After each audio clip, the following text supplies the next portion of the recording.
A drop of water fall from the roof of a building 18 metre. एक कोई building है, यहां से एक पानी का बूंद गिर रहा है। Height at regular interval of time, मतलब ये हर रेगुलर इंटरवल ऑफ टाइम पे गिर रहा है। मतलब अगर पहला गिरा 1 सेकेंड में तो अगला भी गिरेगा जस्ट उसके बाद 1 सेकेंड में, फिर अगला गिरेगा 1 सेकेंड के बाद में, फिर अगला गिरेगा 1 सेकेंड के बाद में, regular interval. The first drop reach to ground, जब पहला ड्रॉप कहां करेगा, रीच करेगा ग्राउंड पे। फर्स्ट वाला जब ग्राउंड पे आएगा तो सेम इंस्टेंट उस टाइम चौथा ड्रॉप जो होगा वो गिरने वाला होगा। तो ये चौथा ड्रॉप क्या है, फोर्थ गिरने वाला है। ये कह रहा है जब पहला ड्रॉप ग्राउंड पे आएगा तो चौथा ड्रॉप क्या होगा, जस्ट गिरने वाला होगा। ठीक है, जस्ट गिरने वाला। तो what are the distance of second and third drop, तो हमसे पूछ रहा है कि रूफ से सेकेंड और थर्ड ड्रॉप की डिस्टेंस क्या होगी। तो ये पहला है तो दूसरा ड्रॉप कहीं यहां पे होगा सेकेंड, और तीसरा ड्रॉप ये होगा थर्ड, और ये चौथा ड्रॉप। सबसे पहले पहला गिरा होगा, फिर दूसरा, देन तीसरा, फिर थर्ड। अब हमसे ये कह रहा है ये रेगुलर इंटरवल पे गिर रहा है, मतलब अगर इनके बीच टाइम टी लग रहा है तो इनके बीच भी टाइम क्या लगेगा, टी, और इनके बीच भी टाइम क्या लगेगा, टी। ठीक है, क्योंकि ये तीनों रेगुलर इंटरवल पे गिर रहे हैं। फिर हमसे कह रहा है कि इस बिल्डिंग की हाइट कितनी है, 18 मीटर। जहां से पानी ड्रॉप कर रहा है इसकी हाइट कितना है, 18 मीटर के बराबर। ठीक है, 18 मीटर के बराबर। अब हमसे पूछ रहा है सेकेंड और थर्ड ड्रॉप की हाइट पूछ रहा है रूफ से। देखते हैं, पहले इसके लिए इक्वेशन ऑफ मोशन लगाते हैं।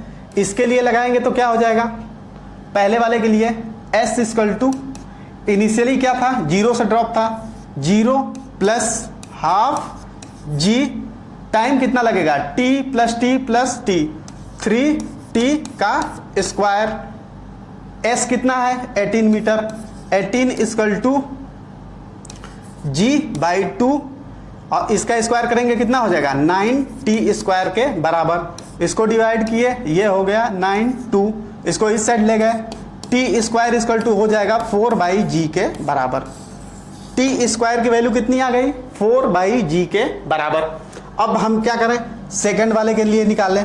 इससे यहां से यहां तक हम मान लेते हैं h डैश इक्वल टू कितना हो जाएगा, h डैश इक्वल टू हमारा हो जाएगा, h डैश इक्वल टू यहां से ड्रॉप हुआ होगा 0 प्लस हाफ g, टाइम कितना लग रहा होगा, 2t, और t कितना हो जाएगा, 2t स्क्वायर, 2t स्क्वायर। इसको सॉल्व करें तो हाफ g, और ये 2 का स्क्वायर कितना हो जाएगा, 4t स्क्वायर।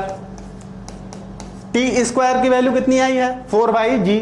यहां रिप्लेस करें तो ये हो जाएगा g, और इसको 2 से डिवाइड कर दें, ये 2g इंटू 2, टी स्क्वायर की जगह क्या रखेंगे, 4/g, g से g कैंसिल, ये कितना आ जाएगा, 8 मीटर के बराबर।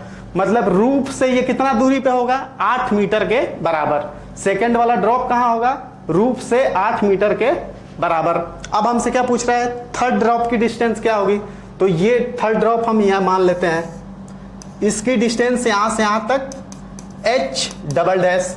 तो h डबल डैश कितनी हो जाएगी, h double dash 0 plus half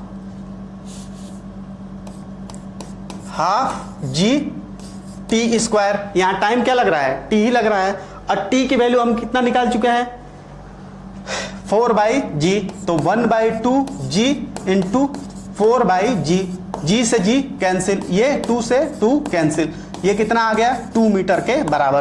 तो रूफ से थर्ड की डिस्टेंस कितनी होगी, 2 मीटर, और सेकंड की डिस्टेंस कितनी होगी, 8 मीटर के बराबर।